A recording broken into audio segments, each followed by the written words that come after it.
Hey Bobcat families, Mr. Stryker here. It's time for this week's 60-second soup. I've got a very special guest this week. It's Cassie LaCour. She is our school nurse. As you can imagine, in a COVID world, she has been incredibly busy to start the school year.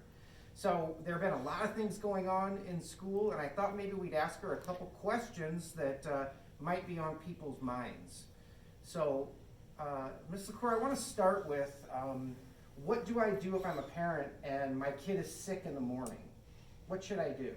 So you would call your child in to the main office, whether it be at any 3 of the schools. The secretaries will ask you some questions regarding what symptoms your student is having, and then a follow-up call will be made by one of the health office staff to provide further guidance. So what kinds of symptoms are you really trying to find when you have them ask those questions? We're looking for fever, moderate to severe headache, and fever would be 100.4 or higher. We're looking for abdominal pain caused from an unknown reason.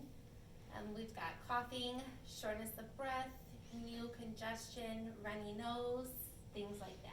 So it's a pretty exhaustive list and a lot of things that our kids go through this time of year. So let's say that one of the things that seems to be happening is I don't feel good, my sister goes to a different school. What happens if I come to you and you know my sister's over at the elementary school?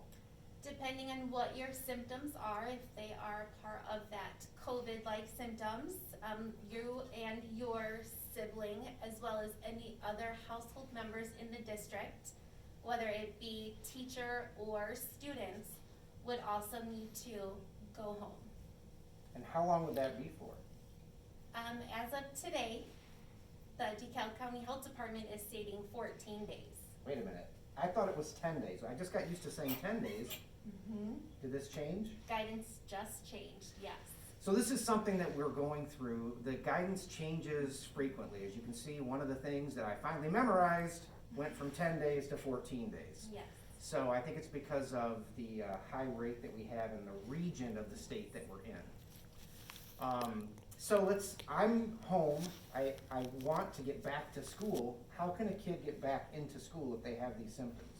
So you would need either a negative COVID test result or a doctor's note stating a different diagnosis other than COVID and listing those symptoms that you had in order to get back sooner than your 14 days. Okay, so I don't have to stay out 14 days, Correct. but if I don't do one of those two things, I've got to wait the 14 days.